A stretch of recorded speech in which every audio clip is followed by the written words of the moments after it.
How do you survive whole in a world where we're all victims of something?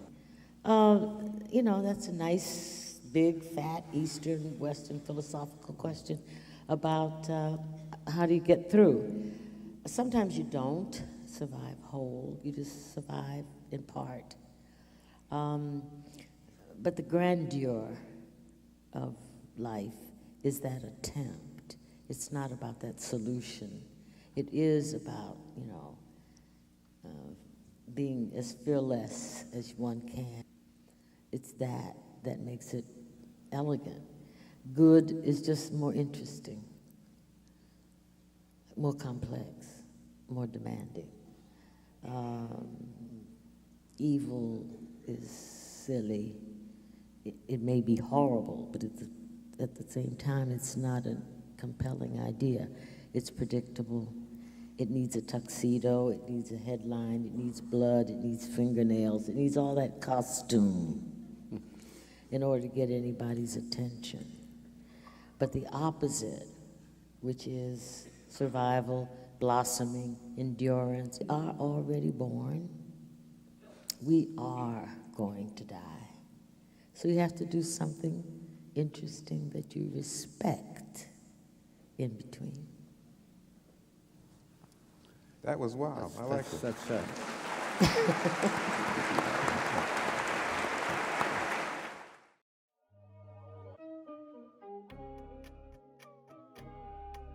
Meg Hillier. Thank you, Mr. Speaker. Mr. Speaker, we've had some progress since this government was elected on issues relating to black and minority ethnic women and domestic violence. However, Valerie Ford was my constituent, was brutally murdered by her partner, and Valerie's law, named for her and campaigned for by her daughter and the charity Sistah Space in my constituency, has not yet hit the statute books. We put out that petition and we got 102,000 signatures, which went to Parliament, and we got there and they said this will be implemented. But we're literally more or less back to the drawing board. My name is Rose Lewis. I am an independent domestic violence advisor with Sistah Space and part of management also. The Sistah Space, our CEO and founder is Ngozi Fulani. She had seen the need for having just a domestic abuse, black women only organisation. And this was spearheaded and pushed forward by the death of Valerie Ford and a baby daughter who were murdered by her partner and the baby's father. Yeah, it's kind of emotional.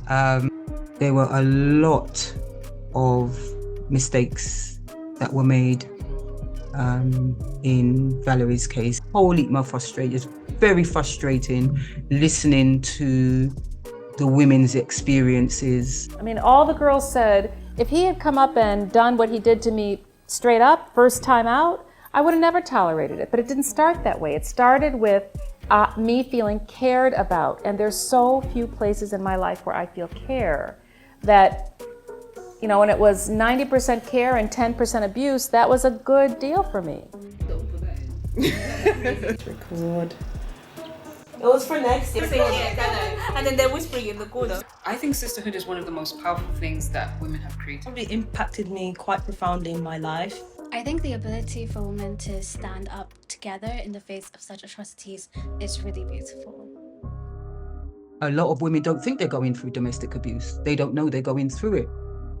And it's oftentimes when they've asked for help that it's highlighted that you are going through the abuse. And then when you have found out that, and you're speaking to other women and they hear that they've been going through this and they talk about it, it's an absolute release, because you know that next African heritage woman, she has an understanding of what you're talking about, that you can speak to them in your patois or in your language or in the slang, and you don't have to keep validating the reasons why you did what you did or why you didn't do what you've got to do. An absolute and utter joy. Growing up with sisters, to making sisters in my life, and just enjoying having women in my life and having the support of the women around me. I think it's made me a more confident person, a happier person, a kinder person. I don't know that I could describe any negative aspects of sisterhood. Whether that's my sisters that I was born with or my sisters that I've made, I'd say sisterhood has impacted me to be a better person, just generally. Yeah. We know the media has a huge part to play. Whenever violence against women is discussed in the media, we rarely see it discussed about women of colour, or how that might be more impactful on women of colour, or what the statistics are actually like, because in the UK we like to pretend that there are no issues when realistically there is something that has to be done. Stories about black and brown women that have shook me to my core are rarely talked about or featured in the news. Valerie Ford and her baby girl. Almost everyone I've talked to hadn't heard about them prior. It's one of the most atrocious and devastating murders I've ever heard of. And yet, where's the media attention? So if a white woman is murdered, it's all out there. But when it comes to black women, we're not seeing that level. So the frustration is that there is just not bigger united front by the violence against women and girls sector. It's not nearly enough coverage. I would say it's kind of just really reductionist and not expansive enough to ensure that the issues are taken seriously. I see it with my younger brother too. Like, I don't think he actually believes it, but it's like the more you see it, the easier it gets to make it a joke. Then when it happens, it still becomes a joke. You see that there is no justice has been served. These people don't get no big jail sentences. Yeah, these people are put out on bail for them to continue to harass and stalk. So the system itself doesn't give women any confidence in getting any kind of justice. You see, the CPS, you see. If you are in particular cultures and if you've got particular religions, that thing about anger, you're not dealing with. If you're not angry, you're either a stone or you're too sick to be angry.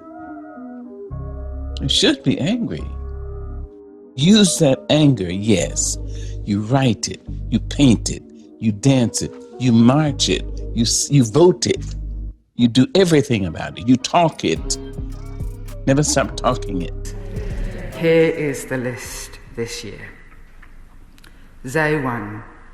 Ruth Baker, Laura Scarlett, West Samantha, Rebecca, Marion, Olivia, Carol, Patsy, Brody, Veronica, Karina, Hannah, Brian, Sonia, Jenny, Children, Oscar, Lauren, Sonita, Lavinia Graham, Maxine, Vicky, Tom, Barbara, Makosa, Catherine, Dean, and Hickson. Astra, Buckley.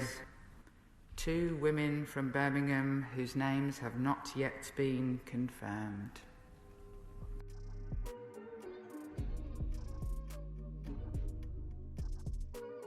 I think the solution starts with maybe having more open and frank discussions, especially with the men in our lives and the boys in our lives.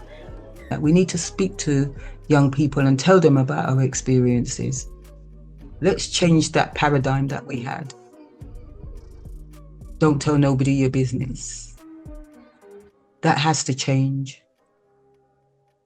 We've been doing it like that for a very long time. We don't want our children, our grandchildren, our great-grands to be in that same position. Our history, our story with the UK and wherever we are in the world is one of oppression. It's one of holding us back. It's one of not recognizing us. It's one of struggle, etc. And we need to change that. What do you actually think the solution is? Deconditioning.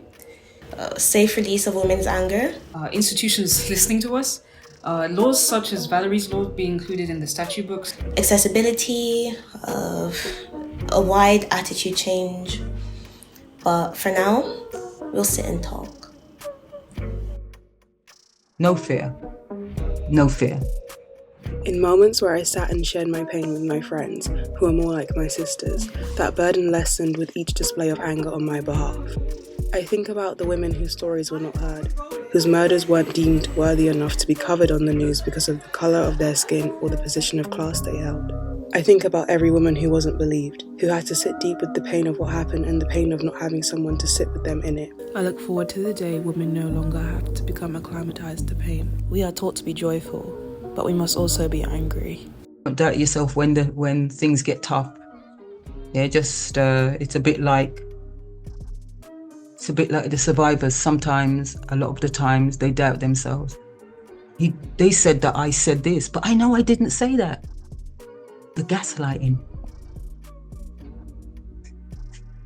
I used to be confident, but now I'm not.